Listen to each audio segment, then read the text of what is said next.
El sendero izquierdo de la magia nórdica. Hoy nos adentramos en uno de los aspectos más oscuros y primordiales de la magia nórdica, el sendero izquierdo y el trabajo con gigantes. ¿Quiénes son estas entidades? ¿Son demonios, dioses antiguos o fuerzas del caos? Prepárate para cuestionar lo que creías saber sobre la tradición nórdica y descubrir un camino donde el frío, el caos y la sabiduría primigenia se unen. ¿Qué tal todos? Bienvenidos a Pláticas Ocultas, un podcast para aprender de brujería, hechicería, ocultismo, desarrollo del algundón y más. El día de hoy, para el tema que evidentemente ya vieron de lo que se trata, tengo al máximo pro del tema y ese es mi queridísimo amigo Liosal. ¿Cómo estás? Hola Mariana, buenas tardes y bueno, siempre feliz de estar una vez más aquí en estas hermosas tierras mexicanas y de poder compartir contigo y tu audiencia. No, hombre, qué gusto que estés por acá, qué gusto que estés por acá. Oye, pues antes de empezar, algunos ya te conocen porque ya has grabado por acá, pero para los que no hayan visto ese lujo de capítulo, ¿nos puedes contar quién eres, a qué te dedicas y cuánto tiempo llevas practicando? Bueno, pues mi nombre teofórico espiritual es Liosal Lodurson, tengo 41 años, llevo en el camino nórdico 22 y pues he trabajado diferentes tradiciones espirituales, me he enfocado principalmente en la tradición nórdica, soy uno de los profesores de la Academia Italiana de Runología para Latinoamérica y he realizado viajes por cerca de una década a Escandinavia y otras tierras germánicas para enlazarme con estas fuerzas. Wow, sí, eres la persona más experimentada y clavada del tema que conozco. Gracias. Pero está buenísimo.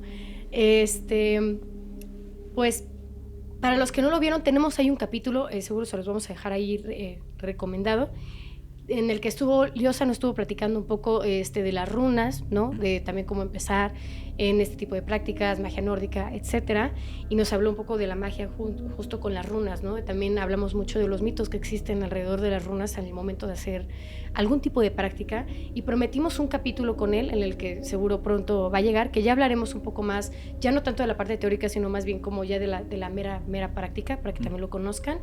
Y si es un tema que ustedes sienten por ahí el llamado, yo les sugiero mucho que sigan a Liosal en redes sociales. Él constantemente está sacando cursos y sobre todo unos libros muy buenos, brutales en serio, y la verdad son muy fáciles de entender y de digerir. ¿Cuántos libros ya llevas, perdón?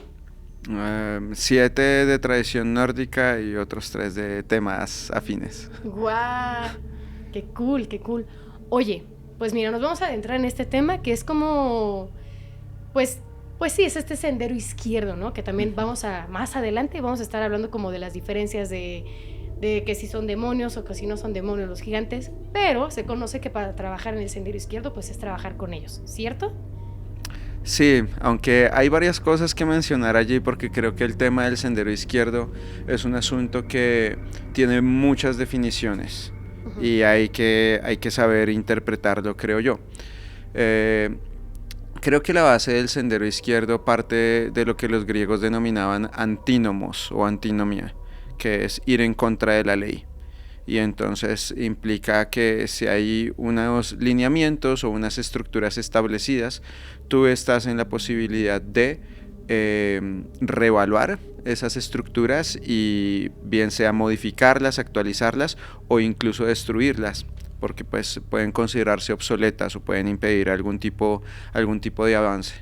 No obstante, las tradiciones espirituales han cada una generado su propia perspectiva del sendero izquierdo.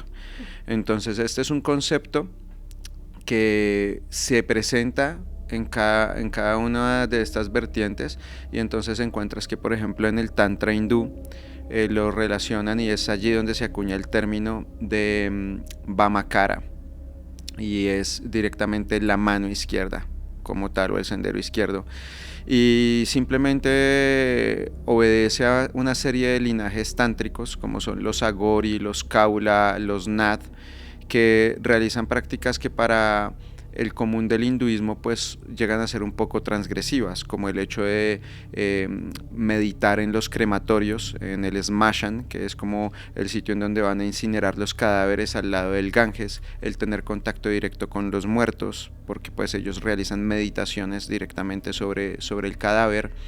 De alguna manera el tener conexión con aquello que se puede considerar tabú.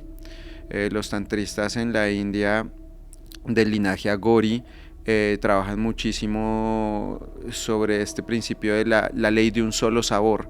Entonces ellos dicen, si tú realmente quieres trascender dualidad, tienes que poder comer del plato más exquisito, de la carne mejor preparada, pero también debes poder comer directamente de la basura o de los muertos. Y entonces ellos son necrófagos técnicamente, o sea, practican la necrofagia, consumen partes humanas. Se pueden encontrar documentales de algunos cronistas o investigadores ingleses que han ido a la India a explorar este tipo de prácticas, y obviamente esto es algo que para la cultura occidental va a ser muy transgresivo, pero que dentro del contexto del hinduismo tiene como, y del tantrismo específicamente, tiene unas bases. Esto partiendo de la idea, por supuesto, de que siempre nos dicen, tenemos la idea de que el tantra es directamente magia sexual, ¿no? Y encontramos muchos libros en estas tiendas o librerías esotéricas donde siempre muestran magia sexual y chakras. Eso es como la base, pero no. El tantra es una tradición completa, es una tradición de alguna manera que tiene sus propios usos y costumbres, que tiene sus textos sagrados, que tiene su linaje de maestros como tal o mahasidas, y entonces ellos pues van a tocar esas prácticas que llegan a ser muy abyectas, muy rechazadas por la sociedad. Son ellos los que verdaderamente acuñan esta idea de la mano izquierda. Y ocurre que su propósito principalmente es la liberación. Más allá de si de pronto lucen siniestros, más allá de si están en el cementerio, más allá de si adoran a la diosa Kali, que puede también tener este aspecto tenebroso o inquietante, para ellos el propósito es la liberación. Y ellos lo que comprenden es que estamos en el ciclo de renacimientos, y ellos quieren salir de ese ciclo como tal, solo que ellos lo identifican más bajo la idea de Maya, o de esta ilusión cósmica, en donde dicen, bueno, todo esto que percibimos a través de nuestros sentidos pues está muy bien, es la vida, venimos a experimentarla, pero hay algo más allá, ¿no? Y ellos pues por medio de la trascendencia de la dualidad quieren llegar a ese proceso de liberación. Asunto que es bastante concerniente e interesante, porque en otros sistemas espirituales la idea de la liberación, estos mitos en donde hay una fuerza o un poder que es encadenado o subyugado o sometido de alguna forma, va a soltarse, y que en el momento en que se suelta pues hay una reestructuración o un desarrollo de poder personal, una catalización muy fuerte de estas corrientes. Vemos entonces también directamente ya lo que vendría a ser como la parte semítica, lo que vemos del desierto como tal, de Sem, y entonces es allí donde vemos estas ideas de estar sentado a la derecha del Padre, ¿verdad? Dentro de esta parte hebraica o dentro de esta parte semítica, y entonces si estás sentado a la derecha del Padre, pues estás con Dios o estás con Yahweh, y si estás a la izquierda, entonces ¿qué hay a la izquierda? Y es lo que siento que se ha popularizado actualmente en estas corrientes modernas del luciferismo o satanismo, y que interpretan que el sendero de la mano izquierda pues es la adoración o la conexión con las fuerzas oscuras que vienen del desierto, particularmente con Shaitán o con Satanás o Belzebub o todas estas figuras del desierto, valga la redundancia. En la parte nórdica, el sendero de la mano izquierda no parte de ideas del bien y del mal, no está vinculado a Dios como tal, no tiene nada que ver con estas ideas bíblicas o cabalistas, sino obedece directamente una parte de la Edda, en donde se menciona que en el principio todo estaba en un estado como espiritual, no había tierra, no había mar, no había olas, no había hierba, no había nada, solo estaba todo como en su estado originario. No lo podemos referir como caos, porque el caos es interpretado como desorden y aquí no había ningún tipo de orden. Simplemente es como cuando te mudas a una casa y está todo vacío, no por el hecho de que esté vacío, esté desordenado, era eso. Y a esto lo llaman Ginnunga. En ese estado de Ginnunga, que es como el estado originario, había un gigante que se llamaba Ymir. Ymir o Aurgelmir, él cae dormido y dicen que de su Vinstri Hindi o su Vinstra Hindi, de su mano izquierda, empiezan a brotar otros gigantes como tal. Y esos gigantes van a ser esos portadores o esos heraldos de esa corriente originaria. A esto será lo que llamamos el estado primordial como tal, no primigenio, sino primordial. ¿Y qué hacen estos gigantes? Pues al ser los más viejos, son señores de la sabiduría, tienen el conocimiento más antiguo.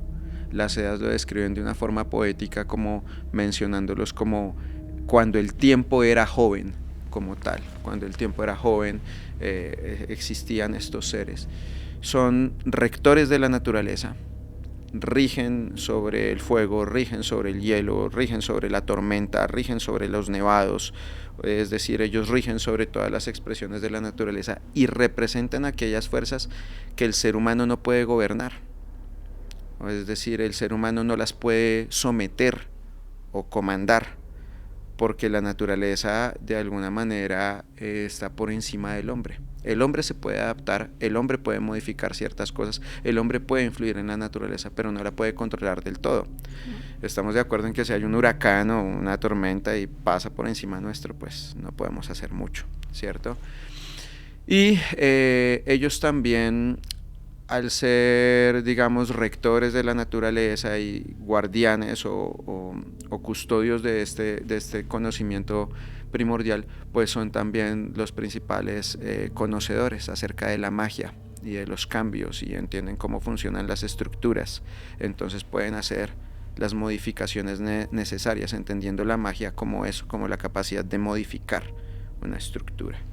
Finalmente, al ser los más viejos, llegan a ser maestros de los dioses. Ellos son los profesores que instruyen a los dioses en la magia, y eso va a ser algo que de alguna manera dentro de la tradición nórdica va a generar, pienso yo, un punto de singularidad, porque técnicamente es como que tenemos esta idea de que los humanos siempre aprendemos de los dioses, ¿no? Están estas ideas de quiero aprender las runas, ¿de quién aprendo? De Odin. Quiero aprender Seider o hechicería o estos aspectos chamánicos, ¿de quién aprendo? De Freya. Y está muy bien, si lo quieres llevar así, pero ¿de quiénes los aprendieron los dioses? Y entonces todas las fuentes nórdicas nos muestran muy claramente es de estos seres, de los gigantes, de este estado de vacuidad. Wow. Es así como podríamos decir que empieza todo. O sea que, sí, claro. Y si, o sea, para una persona que quiere realmente hacer como ya una práctica mágica más avanzada, pudieran acercarse con estos gigantes, pero ¿recomendarías que antes de hacer esto dominaran otras cosas, otras prácticas, antes de iniciar en este camino? ¿O alguien que quiere iniciar pudiera empezar desde este punto? Yo creo que pueden hacer algo básico, y es obviamente acercarse a la tradición, conocer las fuentes. Es algo que nunca me va a cansar de decir: lean las Edas, lean las sagas, lean los códigos legales, lean los Hechos de los Daneses o la Gesta Danorum, que es un texto del siglo XII que habla mucho sobre las historias de los dioses, pero también hay que ir a la arqueología y hay que ir a la historia y conocer un poco también de las lenguas. Todo este conglomerado de conocimientos van a ser las herramientas que te van a permitir tener un sendero espiritual o un sendero iniciático como tal, mucho más determinado. Claro. Y esto partiendo de la idea de lo que menciona Mircea Eliade acerca de lo que es el sendero iniciático, que es ese vínculo con lo sagrado. Y es una prueba en donde el ser humano se pone o se expone a la posibilidad de la pérdida de su camino espiritual, pero también incluso a la posible pérdida de su propia vida. Es decir, cuando estás en el proceso espiritual estás poniendo en riesgo tu propia existencia. ¿Por qué? Porque estás luchando para de alguna manera finalizar los asuntos espirituales inconclusos o darles un direccionamiento final a un propósito. Entonces siento que las personas pueden obviamente empezar por lo básico, aproximarse a las fuentes, leer antes de ejecutar cualquier cosa. Hay algunos que son un poco más avesados y les gusta tomar ciertos riesgos, está muy bien. O pueden hacer algo básico y es empezar a investigar inicialmente sobre los dioses. Es decir, no está mal trabajar inicialmente con ciertas fuerzas cósmicas o con ciertos elementos cuando te estás empezando a aproximar, que es lo que hacía el común de la gente antaño. Es decir, los dioses nórdicos, Odin, Froya, Freyr, Njordr, Balder, Tyr, Thor, todos ellos son dioses de la comunidad, son para la comunidad, son para el clan, para la tribu, para la familia. Ya los aspectos de los gigantes nunca han sido vistos de esa forma, son individuales, son singulares y son para más bien los pocos. Okay. Ahora,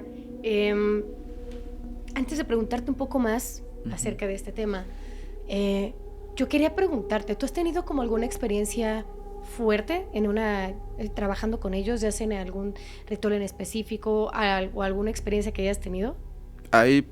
Hay varias cosas, desde, por ejemplo, la protección de personas que están en peligro, que requieren de una protección fuerte, en donde de pronto han tenido ataques directos, atentados físicos y que se han salvado como tal, que no han podido llegar a ellos.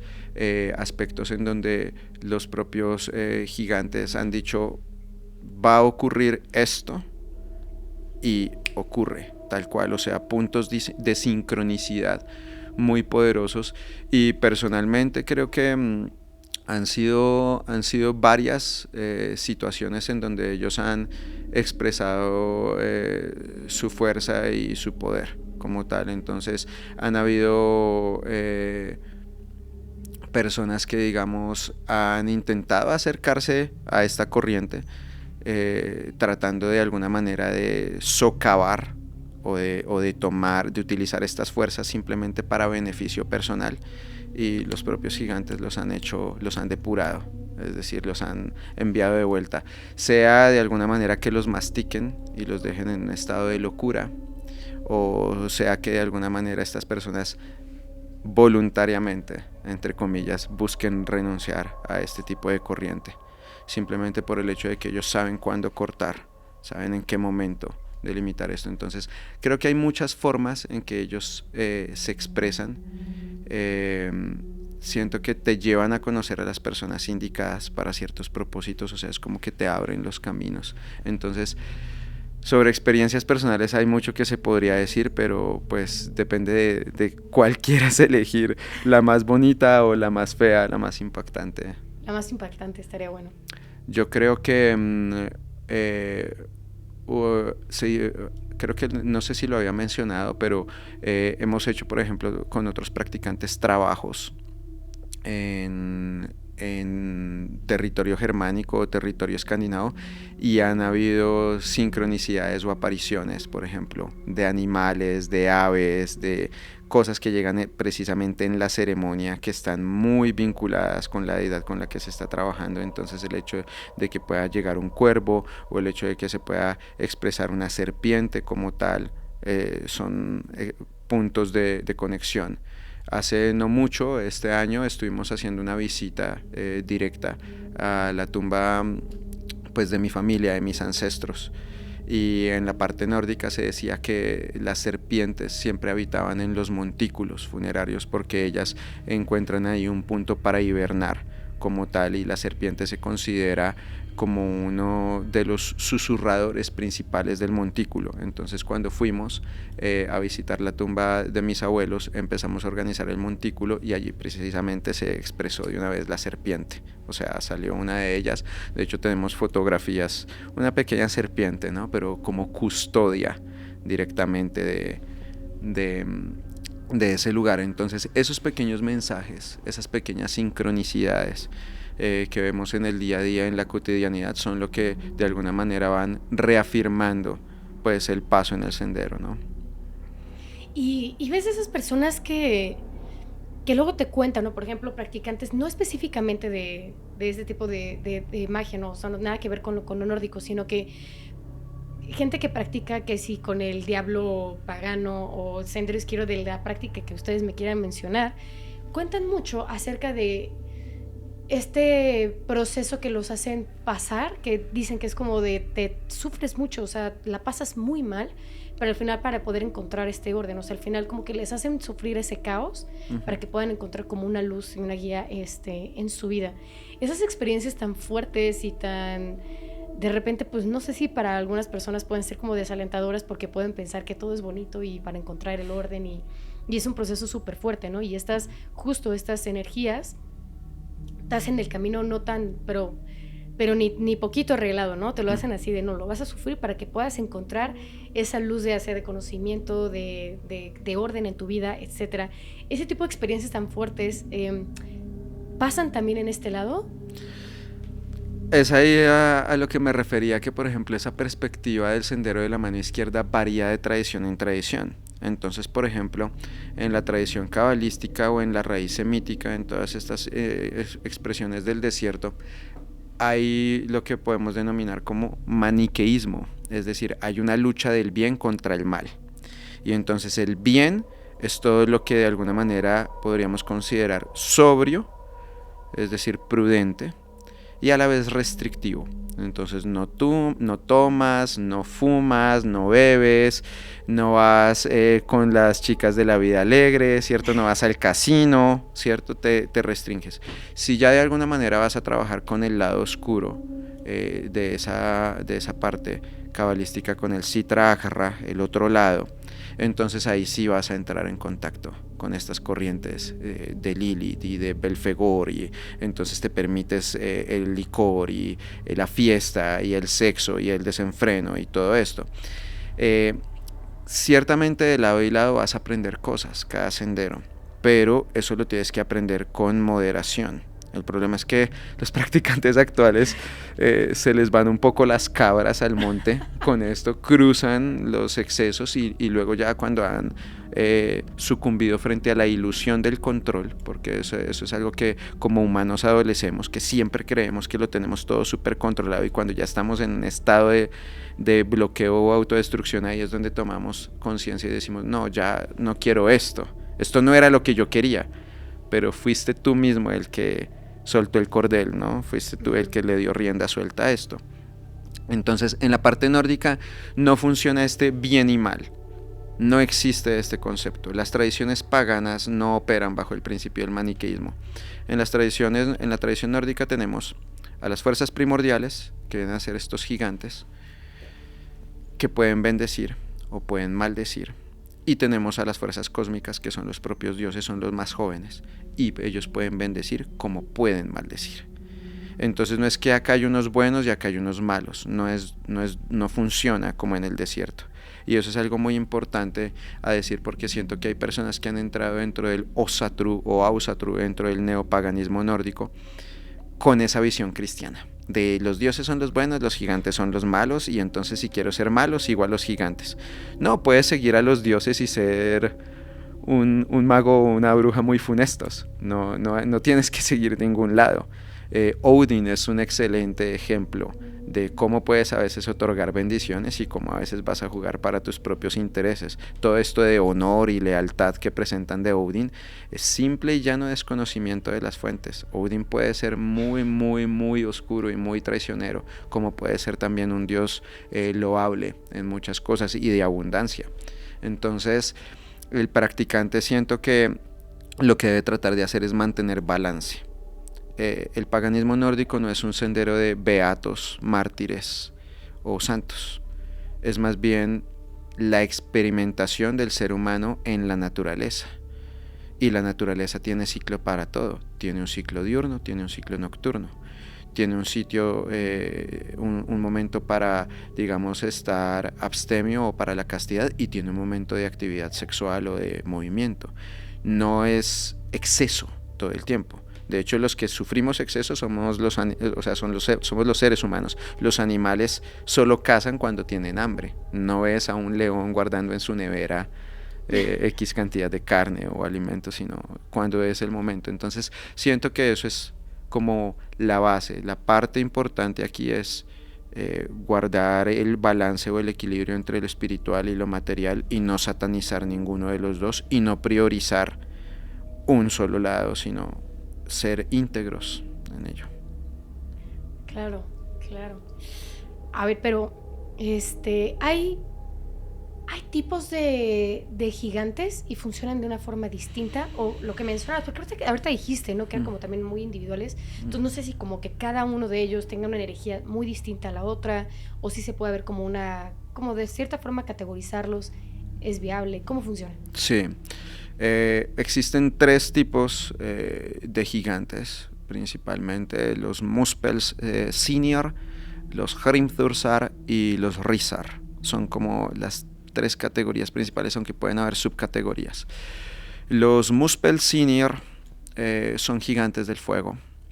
Directamente la palabra Muspel viene de Mund, mundo, y Spilli, que significa destructor.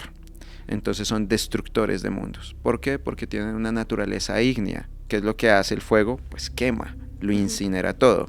¿Qué nos dicen las fuentes? Que son luminosos. Son gigantes que tienen un brillo más grande que el del sol. Es decir, la luz que emanan es muy, muy fuerte. Donde hay luz hay calor. Entonces tienen este aspecto del calor, y donde hay calor hay vida. Entonces tienen una fuerza generativa muy, muy amplia. Y nada que no sea propio de ellos puede tocar su mundo. Entonces, claro, pues si vienen de un mundo de fuego, pues nada que no sea del fuego puede entrar en su mundo, te quemarías. Entonces son como muy, muy limitantes para lo externo, son como muy estrictos en su forma, pero también fluidos, ¿no? Al fin y al cabo es fuego, el fuego danza. Entonces podríamos decir que sí destruyen, pero iluminan, dan calor, dan vida, dan dinamismo, son expansión como tal. De ese linaje viene Loki. De ahí viene Loki. Y de ese linaje también se conecta uno de sus hijos, que es Fenrir, que es el lobo. Es decir, en la parte nórdica, Fenrir lleva sus ojos llenos de llamas y su hocico como si fuera un dragón. Luego están los Hrimthursar, o los gigantes de la escarcha, los sedientos de la escarcha, y son lo opuesto, son gigantes del hielo. Entonces, en vez de luz, viven en la bruma, en la niebla o tiniebla, es decir, en la oscuridad. No son tan expansivos emocionales, sino son más pragmáticos, se recluyen más, son mucho más, piensan con mayor determinación, y están conectados al hielo. Y el hielo, ¿qué hace? Preserva todo. Cuando tú quieres guardar algo, lo congelas, ¿verdad? Y entonces ellos tienen la capacidad de preservarlo todo, y por eso son guardianes de la memoria. Técnicamente, parte de este proceso entrarían ahí los ancestros de Odin, una pequeña parte entran ahí. Y finalmente tenemos a los Jotnar o Rissar, que son como los comedores, los devoradores, y ellos están ansiosos de obtener esa, o sea, de preservar y de mantener esa fuerza del vacío. Donde habitan? En las montañas. Habitan, por decirlo así, muy en la tierra, muy en el elemento aire. Y entonces los Jotnar ya son gigantes que entran mucho a tener contacto con dioses y hombres. Son los que más van a ser más próximos al hombre como tal, y con ellos en diversas edas, en diferentes sagas y en diferentes partes de la Edda se muestran relaciones de los humanos y los dioses estableciendo contacto con ellos, y pues otorgan también conocimiento. Se dice que los primeros, los del fuego, son poderosos y destructivos, los del hielo son fuertes y los últimos son hermosos. Entonces cada uno varía. Esta idea de que son todos bichos tipo troll horrible, despeinado, que huele a algo feo, no. Es algo que viene después del romanticismo sueco, después de los 1800, después de ese periodo. John Bauer los ilustró mucho como trolls. Estos trolls narizones, chiquitos, peludos. Es esa interpretación, pero las fuentes nos dicen otra cosa. Son seres diferentes. ¿Tú cuánto tiempo llevas trabajando con ellos? Empecé mi camino con la tradición nórdica a los 18 y a los 22, 23 tuve mi primer contacto con Loki. Ok. Uh-huh. A ver, por pasos. ¿Tú qué opinas de esta comparación que hacen de Loki, que es como Loki es el diablo de los nórdicos? Ok. Es algo recurrente que vas a encontrar y es porque seguimos bajo un pensamiento muy semítico. Nuestra sociedad occidental está muy, muy arraigada en las perspectivas del desierto. No las han anclado por tradición. Pero si nosotros nos vamos directamente a nuestras culturas o pueblos ancestrales, a nuestra parte indígena o a la parte pagana europea, que técnicamente es la parte ancestral de Europa, la interpretación es muy diferente. Entonces ocurre que en el siglo XII se desarrolló la Snorra Edda o la Edda de Snorri Sturluson. La Edda o la abuela o bisabuela es simplemente el compendio de historias, la compilación de los textos e historias de los dioses nórdicos, de los hombres, de sus aventuras, de lo que pasa, de cómo era su cosmovisión. Entonces en el siglo XII Snorri escribe la Edda menor, una Edda más pequeñita a la mayor, que se escribió entre el siglo X y el siglo XII. Él hace como una versión como más digerible, pero Snorri particularmente pues estaba vinculado a la cristiandad, ¿no? Entonces parte de lo que él recoge en los textos sí coincide con el pensamiento precristiano de los nórdicos, y otra parte pues sí se ve que hay como cierta influencia, ¿no? Cristiana. Entonces cuando empiezas a ver esa influencia cristiana la delimitas. Muchas personas dicen Loki es una expresión del diablo y es el diablo nórdico porque Snorri era cristiano y Snorri quiso dentro de su Edda echarle la culpa a alguien, ¿no? Poner al villano allí sí. Presente. Pero lo cierto es que existen otros textos como lo es la poesía escáldica, que son textos bellísimos escritos principalmente en aliteración, y en estos textos se habla de un Loki 4 siglos antes de Snorri, y él ya tenía una naturaleza adversarial, tenía unos componentes que operan de forma diferente a lo que vendría a ser ese diablo. Entonces la respuesta en síntesis es no. Loki no es un diablo, ni es un trickster, ni es un bufón, ni es el chistoso. Es otra deidad que pienso que ha sido muy mal interpretada y que ha sido llevada simplemente por el vacío que hay en otras tradiciones. Lo han intentado como arrastrar a esa imagen, pero no lo podríamos considerar como eso. Y cuando trabajas con estas energías, estas fuerzas, con los gigantes, ¿cómo se manifiestan? ¿Cómo sabes que están ahí? Por ejemplo, no sé si se pueden llegar a manifestar, además de, como decías, ¿no? Animales que se les asocia mucho, o también alguna energía, se manifiestan en sueños, sientes la presencia, porque fíjate, yo sé, otra vez, como estas ideas cristianas, pues son las más populares que tenemos, referencias que tenemos súper presentes. Pero, por ejemplo, no sé, dicen, estás trabajando con estas entidades demoníacas y demás, por ejemplo, otras prácticas, y dicen el olor a azufre, ¿no? El olor a podrido, este tipo de cosas. ¿Acá cómo es? ¿Cómo funciona? Ok.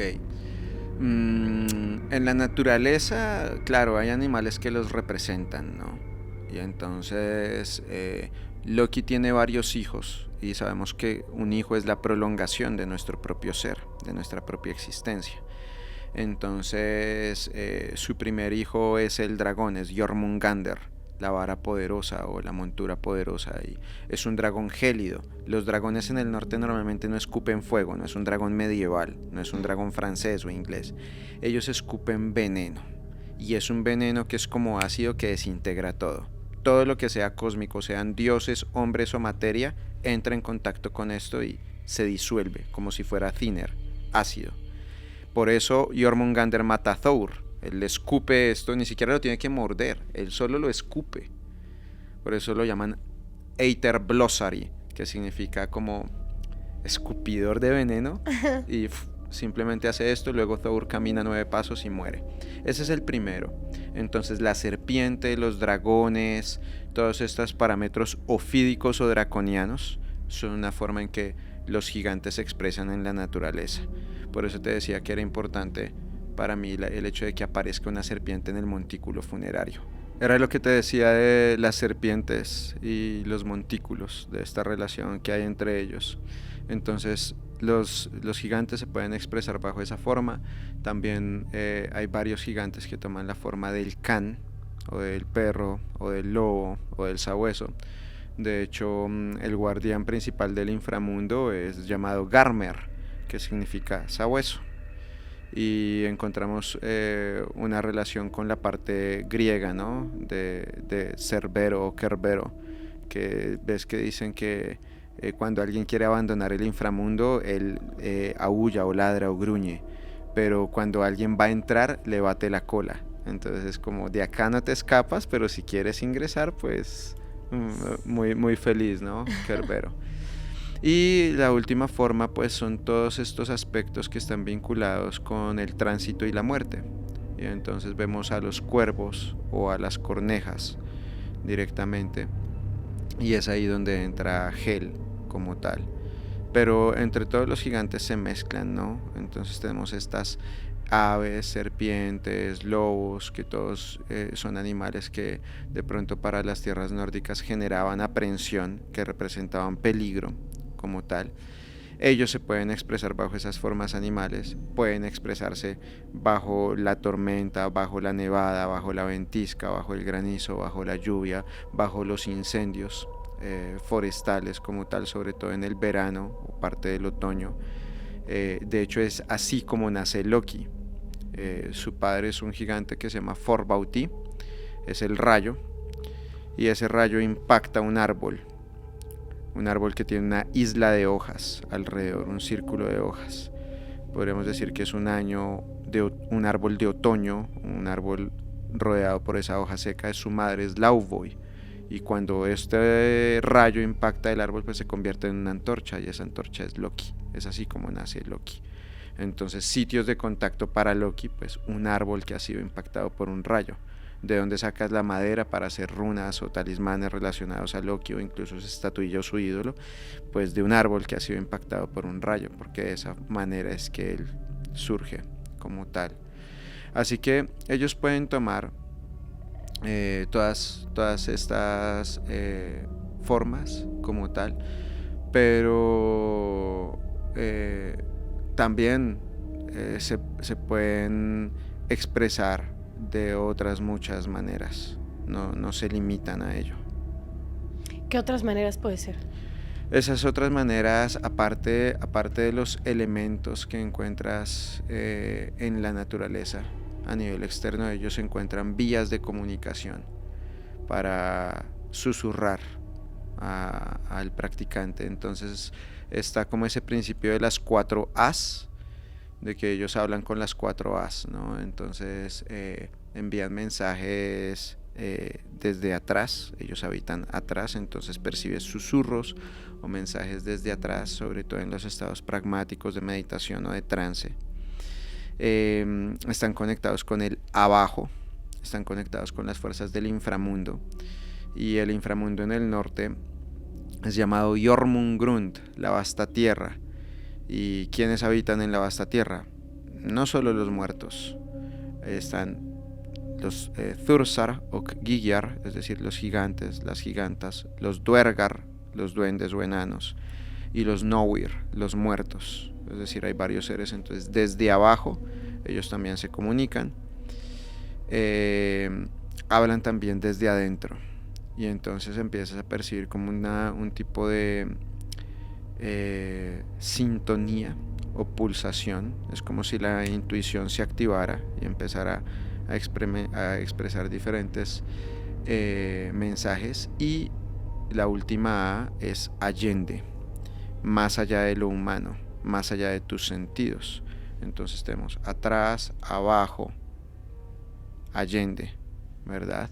Y adentro. Son como las principales vías de comunicación que ellos van a implementar. Pero digamos que pueden expresarse bajo cualquier forma. Ellos pueden tomar la forma de un ser humano o pueden tomar la forma de un dragón de 900 cabezas sin problema. O sea, no están limitados. Pueden tener muchos brazos o pueden tener un par, pueden tener la forma de un árbol, pueden tener la forma de un buey, pueden tener cualquier forma. Son Hamgleipa o Hamgloipa, son saltapieles, son cambiaformas, todos. De ahí Odin es de donde recibe esa habilidad también. Qué extraordinario. Oye, y y por ejemplo, ¿yo puedo pedirle algún mensaje, o sea, que de la forma que se comuniquen pueda ser por medio de sueños? ¿O eso Sí, no es algo que suele pasar en este tipo de práctica? completamente. Los sueños, ¿recuerdas que mencioné que el primer gigante, que es llamado Ymir o Aurgelmir, él cae dormido y él empieza a sudar y de su mano izquierda salen el primer hombre y la primera mujer gigantes? Eso muestra que hay una relación entre el estado primordial y el estado onírico. Entonces, claro, los sueños son un punto de comunicación con ellos como tal. Y hay una giganta que es llamada Not o Nout, que es la noche. La llaman Draumnirun, la tejedora o la diosa de los sueños. Y a través de ella es que también estableces relación. Para los nórdicos el trance y los sueños son algo muy similar. Ok, pero, ok. ¿Y cómo diferenciar? O sea, ¿cómo diferenciar dos cosas? Uno, los sueños. ¿Cómo diferenciar que ese sueño tiene que ver? Yo sé que luego dicen, pues tú lo pediste, ¿no?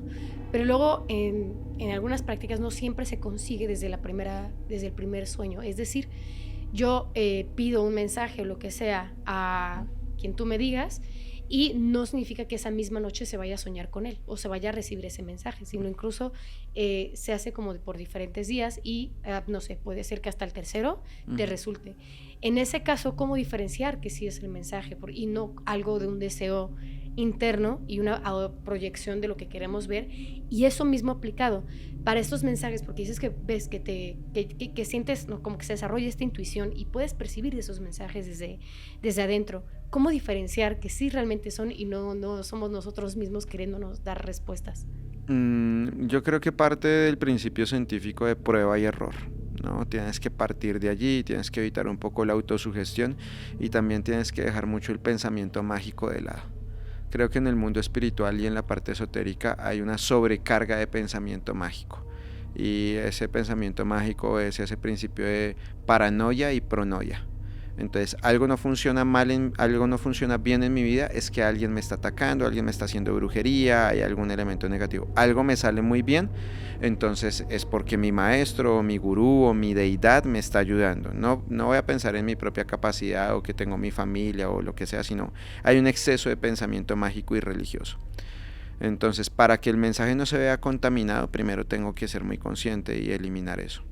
Paso número 2, como lo dije, prueba y error, y entonces voy a hacer varios impulsos, voy a llamar varias veces, voy a golpear varias veces la puerta y ver en qué ocasiones me responden y en qué ocasiones no. No siempre que golpeas la puerta te van a responder. A veces no estás preparado o a veces simplemente no has trabajado lo suficiente. Los gigantes particularmente no les importan los asuntos humanos. Y eso es algo que de alguna manera las personas dentro de su aspecto exotérico o común o mundano no logran entender, y es que a los gigantes no les importa si tú estás vivo, tú estás muerto o a qué partido político perteneces como tal, porque es que muchas personas que siguen a los dioses son muy de derechas. Y las personas que siguen a los gigantes supuestamente son de izquierdas y no tienen nada que ver con ningún tipo de agenda. ¿Qué es lo que ocurre? Ellos simplemente son agentes portadores de esa sabiduría prístina y la van a entregar a aquellos que, utilizando los mecanismos adecuados, pues golpeen de forma adecuada. Entonces, ¿qué hacer con los sueños? Hay que discriminar. Primero tienes que discriminar tu estado común de conciencia. ¿Tuviste un mal día? ¿Te peleaste con tu jefe? ¿Te peleaste con tu pareja? ¿Cómo fueron tus sueños? ¿Tuviste sueños de combate, sueños difíciles? ¿Tuviste pesadillas? Es normal, porque eso tuviste un mal día y entra dentro de tu estado común de conciencia. Entonces tienes que empezar a discriminar que muchas de tus perspectivas o tus experiencias oníricas obviamente están vinculadas a tu consciente personal. Y luego de que has podido discriminar pensamiento mágico y cotidianidad, ya el sueño va a estar un poco más claro. Entonces tienes que ser muy específico en la señal que estás pidiendo. Tiene que ser algo muy puntual, no puede ser algo genérico. Yo no puedo decir, no, si realmente me quieres dar una señal, muéstrame un coche rojo. Pues obvio vas a salir a la calle y vas a ver cientos de coches rojos. Tiene que ser algo muy puntual. ¿Eso qué hace? Cierra la brecha de posibilidades. Y al cerrar la brecha de posibilidades, el mensaje que llegue lo vas a comprobar por sincronicidad. Que lo que percibiste en lo interno se expresa en lo externo. Pero primero tienes que poner filtros y no caer en la autosugestión o en el autoengaño, que es algo muy común, este parámetro que están generando los académicos de crearse autovalidaciones. He visto personas que nunca han tenido contacto con la magia, que estudiaron carreras en Europa, ahora les apasiona todo el tema del folclore, y entonces para justificar su práctica y como decir, miren que lo que yo hago sí funciona, entonces dicen, no, yo estoy autovalidando mi práctica. ¿Cómo lo hacen? Pues entonces dicen, yo quiero conectarme con las fuerzas de la cosecha. Entonces me voy a un campo en donde hay muchos agricultores. Y entonces como hablé con uno y tuve contacto con uno, entonces ese señor representa el espíritu de la cosecha y de esa forma autovalido mi práctica. Técnicamente es un gran autoengaño, es un gran autosugestionamiento, y eso no implica un verdadero desarrollo espiritual. Solo es tal vez eso, una quimera. Entonces no, la experiencia tiene que ser orgánica y no puede ser preparada. Yo suelo decirle a mis alumnos, no podemos fingir la sincronicidad, no la podemos preparar, no es una gran obra de teatro cósmico. Y entonces algunos dicen, bueno, es que durante mi ritual se me apareció el lobo. Ah, muy bien. ¿Y dónde estabas? En el zoológico. Y uno dice, ok. Y se me apareció el cuervo. ¿Y dónde se te apareció? No, pues en el bosque en donde por lo general habitan. Entonces, creo que eso de alguna manera elimina principalmente estafadores y gente que solo están en esto como por ganar público o dinero. Y dos, para los verdaderos buscadores hay un pensamiento crítico como tal, hay un pensamiento que sí los lleva a ser muy estrictos con su experiencia. Entonces esas señales simplemente no las puedes trucar, es lo que dicen en la magia, ¿no? Que en la magia todo supuestamente se puede fingir, pero hay cosas en la magia que no puedes fingir. Uno, los estados de trance. Cuando entras a trabajar con plantas de poder, no finges, es neurobiología pura, es biología pura, no puedes fingir. Dos, el contacto con el cadáver. Cualquiera puede conseguir un cráneo de Fisher Price y de plástico y ponerlo, ¿no? Sí. En su altar. Pero cuando entras como lo hacen los Agori o como lo hacen las comunidades nórdicas en la preparación del cuerpo, si te fijas, todo el poder de Odin es un proceso de diseccionamiento. Está tanatopraxia y disección. Él disecciona el cadáver de Ymir.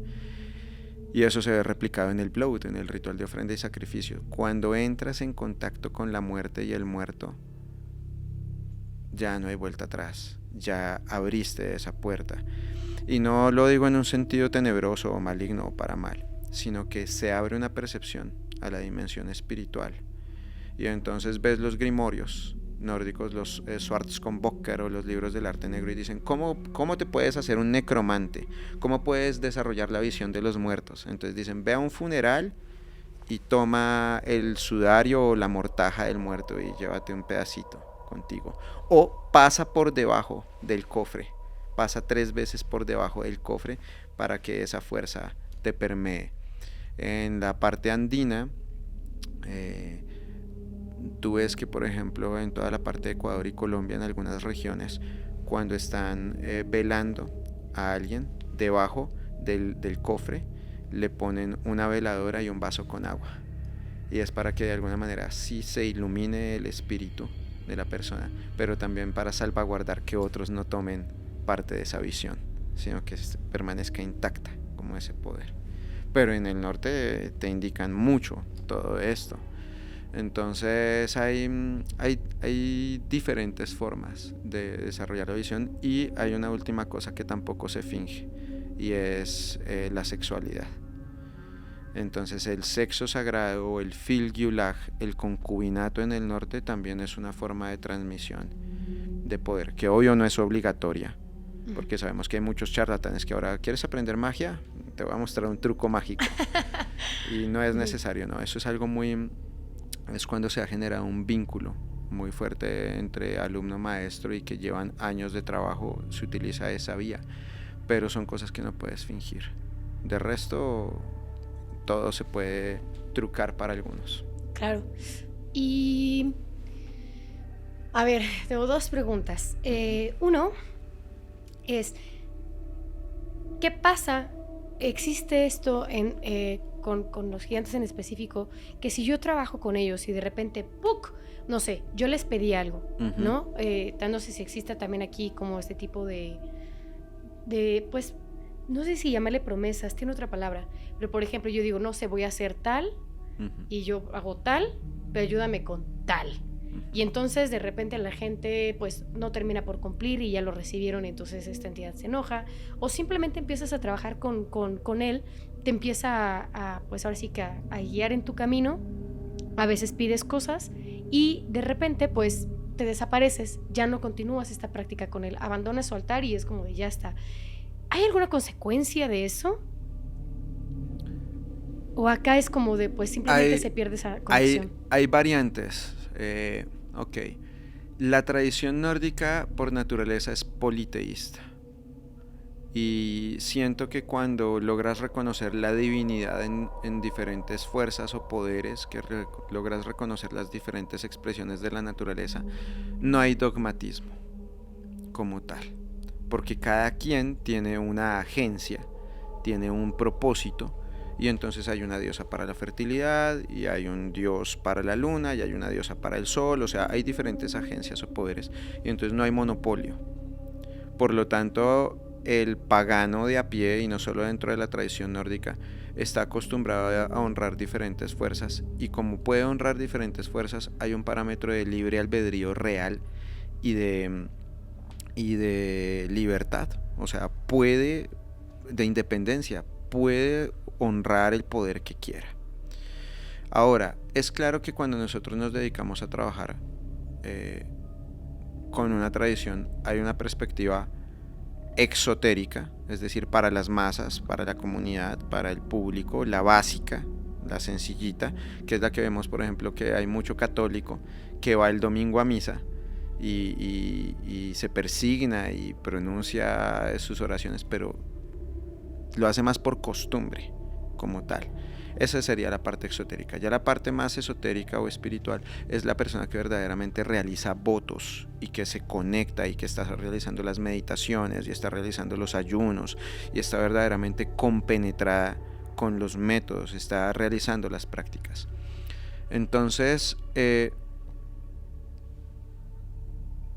tú puedes hacer votos a ciertas deidades, sean dioses o gigantes, y simplemente si tú recibiste algo de ellos, pues tú te comprometes a voy a hacer devoción o voy a tener tu altar por tantas semanas o por tantos meses o lo que sea, y te voy a cumplir semanalmente por este favor que me vas a hacer.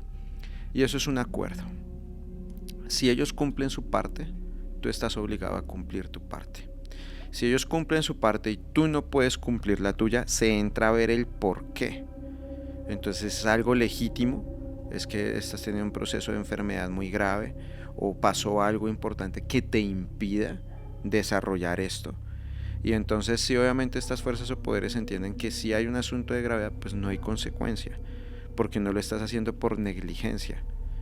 Ahora, si pediste un coche, una casa, un carro, una familia, X cosas que de pronto no tenías en tu vida y que para ti eran importantes y te las otorgaron, y luego ya estás en tu punto de comodidad y ya te parece muy, muy, muy demandante cumplir con tus ofrendas o con tu proceso devocional, cuando ya recibiste y es simplemente llana pereza, es claro que te pueden quitar lo que te otorgaron. Siempre que no quieras continuar, lo puedes hacer, porque es que la tradición nórdica y cualquier forma de paganismo no es un dogma. Esto no es una secta, ni tienes que obedecer a un líder, ni nada de eso, ni es que te tienes que quedar. No, tú eres libre de irte cuando quieras. Y a las deidades les dices, mira, yo trabajé contigo durante X tiempo, fui tu devoto, estuve contigo, fui tu hijo. Siento que en este momento de mi vida ya no me siento conectado con esto y voy a parar. Haces una última ofrenda de despedida, como cuando lo haces con un pariente o un familiar al que no vas a ver en un largo tiempo, y te desconectas. Ya está. ¿Qué haces con tus herramientas? ¿Las guardas o se las heredas a alguien que quiera practicar? Y ya está, no las destruyes, porque es una grave ofensa hacerlo, y ahí sí puede haber una contravención, una contrarrespuesta. Pero hay deidades que sí se van a ir en tu contra, similar tipo la Santa Muerte u otras deidades que de pronto te pueden afectar. Hay unas que son denominadas Disir. La palabra Dis significa señora o dama, y no estás obligado a trabajar con ellas. Podríamos decir que es como un grupo de espíritus femeninos que funcionan como guardaespaldas. Entonces, una vez al año se practica el Disablot o el sacrificio a las Disir. Esto es opcional y esto es voluntario, es para el que quiere. Y se les hace una ofrenda grande. Cuando tú haces un acuerdo con ellas, cuando tú creas el vínculo con ellas, tienes un grupo de seguridad espiritual rodeándote. Son 9 mujeres vestidas de blanco, a caballo, con espadas y escudos dispuestas a defenderte. Y si alguien te ataca, inmediatamente llegan a protegerte. Les hace simplemente un pagamento al año y ya está. El asunto es que ellas son las protectoras de el Fornsider o de la antigua costumbre, es decir, de la antigua religión nórdica o precristiana. Cuando alguien decide abandonar la religión, si ha hecho acuerdo con las Disir y cuenta con su protección, ellas sí se van a enfurecer. Y cuando alguien abandona la tradición, sin más ni más, sin tener diálogo ni nada, ellas van a vengar eso. Y hay sagas que lo cuentan. Hay una persona que tenía su acuerdo con las Disir y dice, bueno, en Yule o en el solsticio de invierno, van a mi casa, golpean la puerta y cuando abro están estas 9 mujeres a caballo, pero ya no están en caballos blancos con vestiduras blancas, sino están en caballos negros con vestiduras negras, ya no con espadas y escudos, sino con lanzas, y lo atraviesan. Es decir, le cobran, son vengadoras de la tradición como tal. Y son espíritus cósmicos, no son ni gigantas ni seres de otro tipo, son fuerzas cósmicas. Entonces no estás obligado a nada, depende de con qué fuerza estés trabajando y hasta dónde lo quieres llevar. Sería padre hacer un capítulo hasta de ellas, ¿eh? Se escuchan hiper interesantes. El traductor, uno de mis profesores principales de nórdico antiguo, Kauri Paulson, hizo su tesis o su trabajo final de maestría dedicado a las Disir. Es magnífico. ¡Wow! ¡Qué increíble! Oye, tenemos que ir cerrando el capítulo, pero mira, 2 preguntas. Una, ¿existe algún riesgo de practicar con los gigantes? Y si existe este riesgo, ¿cuál sería? Y número 2, ¿cuáles serían los primeros pasos que tú le recomendarías para alguien que quiere empezar a hacer esta aproximación? Riesgos de trabajar con los gigantes. dependiendo de para qué te acerques a ellos. Si es por conocimiento, si es por desarrollo interno, si es por proceso personal, no hay muchos riesgos realmente, porque ellos simplemente van a ser un catalizador de tu propio impulso. Ahora, si tú quieres obviamente obtener cosas materiales y cosas transitorias o temporales, también las pueden otorgar, pero entonces tienes que ser también recíproco. Todo lo que recibes también devuelves. Y no solo con los gigantes, con los dioses, con cualquier fuerza en el norte. La gente está muy acostumbrada a, dentro de ese pensamiento del desierto, a lloro y me ayudan, y viene un salvador y me rescata. Pero no están acostumbradas a, más bien, yo me esfuerzo, yo trabajo, consigo y uno mi fuerza con un aliado más grande. Ese es más el pensamiento del norte. Consejos para empezar a trabajar con ellos, o cómo aproximarse. Simplemente tener ese ánimo de romper con viejas estructuras, de encauzar su fuerza a algo más personal, de trabajar con un parámetro de autoconciencia real, de estar culpando al de al lado y más bien centrarse en sí mismos y trabajar en sí mismos. Serían como las directrices. No necesitas mucho más. Ok. Mira, este capítulo va a tener una segunda parte, se los prometo. En donde estaría súper padre, ya nos adentraremos, pues ahora sí, primeros rituales y todo este tipo de cosas para acercarse. Y aunque sea de aquí un poco básico, un par de preguntas, el altar, ¿qué pudiera ser lo básico que pudiera llevar el altar, que les puedas tener? Y si puede mezclarse, por ejemplo, con los dioses. Oh, esa es una pregunta interesante. Al principio sí se puede mezclar con los dioses. Entonces, y el Jarl o el conde Håkon tenía en su altar a Thor, que todos saben quién es Thor, ¿no? El dios del trueno. Y tenía dos gigantas, Thorgerder e Irpa. Thorgerder significa aquella que está encirculada por truenos, y su hermana Irpa, que significa la parda, es decir, la que es café. Y se presumía que era café por el color de su ropa, por la sangre seca del sacrificio. Estas dos gigantas tenían la capacidad de convocar tormentas, granizo, bruma, y entonces Jarl Håkon junto con Thor las honraba, las honoraba.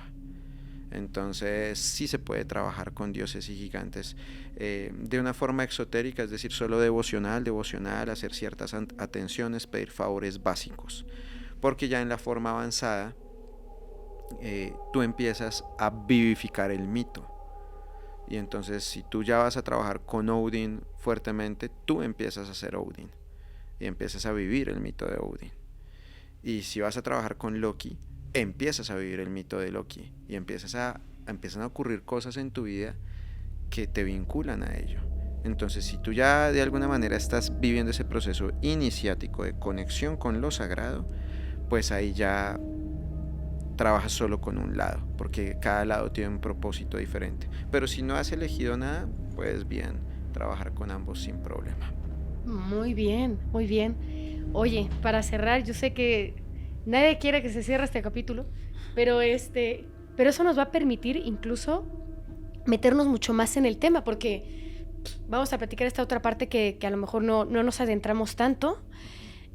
A lo mejor ver algunos ejemplos de gigantes y demás que nos puedas también contar. Entonces el siguiente capítulo estaría padre que ahora sí nos metemos a tope y ya empezar como ciertas prácticas, ciertos rituales que pudiéramos contarle ahí a la audiencia que seguro está bien interesada con el tema. Yo lo estoy. Pero antes de irnos, estaría súper bueno que recomendaras a la gente libros que pudieran ayudarles a empezar, y también estaría súper bueno que les contaras, porque creo que para cuando sale este capítulo todavía vas a seguir en México. Uh-huh. Y creo que vas a tener ahí un curso más por si la gente te quiere encontrar por ahí, y que les recuerdes en dónde te pueden encontrar en redes sociales. Bueno, en redes me pueden encontrar en Instagram o en Facebook, @liosal, espero que lo podamos escribir. Sí, ahí va a aparecer. Libros. Hay un par de libros muy buenos que me gustaría recomendar. Ambos están en inglés, pero los súper recomiendo. Mi profesor de nórdico antiguo, el folclorista islandés Kári Paulsson, sacó una nueva versión del Galdra Bók, la tradujo él completa, porque la que existe es la de Derek Thorson de los años 80, pero él la retradujo, agregó partes que no estaban en la primera versión, que de pronto se omitieron, y tras de todo agregó un manuscrito más en donde muestran los métodos de evocación islandesa, cómo llamar a los espíritus desde la parte islandesa tradicional. Y salen los Galdrastafir, los símbolos mágicos, todo es súper interesante. Ese es el primero que recomiendo. Y el segundo es de uno de los profesores de Kauri y de otros académicos, que se llama The Norse Sorceress, la hechicera nórdica. Excelente material para aquellas personas que quieren saber más sobre Seider, sobre los dioses, sobre las herramientas, el uso de las varas, de las máscaras rituales. Todo este contexto muy bien cuidado por los académicos, o sea, personas que realmente sí tienen proximidad con esto, esos dos libros. Y nos queda una semana. En México vamos a estar desarrollando nuestro último taller, que se llama Hinmesti Drakin, el más grande dragón. Vamos a explorar un poco de la tradición o el sendero draconiano en el norte. Hace un par de años hablamos sobre los Volsungos y sobre Siegfried o Sigurder y el dragón Fafnir, y este año vamos a estar hablando sobre Jormungandr, y vamos a cerrar con un Bloat o un ritual de ofrenda muy poderoso, una ceremonia de ascenso para todos los que participen para llegar a sus objetivos. Perfecto, increíble. Pues muchas gracias por haber regresado. Yo sé que vas a volver pronto, vamos a grabar pronto la segunda parte de este video, y si te parece, otras prácticas más, un tema ahí que sea distinto, y pues nada, ojalá que vengas muchas veces por acá, porque no confío en mucha gente que habla de la tradición nórdica, más que la verdad en ti. Entonces la verdad es que estaría muy bueno que regresaras por acá. Y para la gente que está allá afuera escuchándonos, gracias también a ti por haber llegado hasta acá. Recuerda que me puedes encontrar en redes sociales como Mariana Maus, y al proyecto lo puedes encontrar como Pláticas Ocultas en TikTok, en Instagram. Nos pueden escuchar por YouTube y nos pueden escuchar por Spotify. Si estás en Spotify, nos ayudas mucho si le das a seguir al proyecto, y si estás en YouTube, dejando tu comentario, sugerencias, también está buenísimo que las dejen por ahí. Se suscriban, compartan, manita arriba, y ya se saben todo lo que se tiene que hacer por ahí en YouTube. Yo les agradezco muchísimo y nos vemos a la que sigue.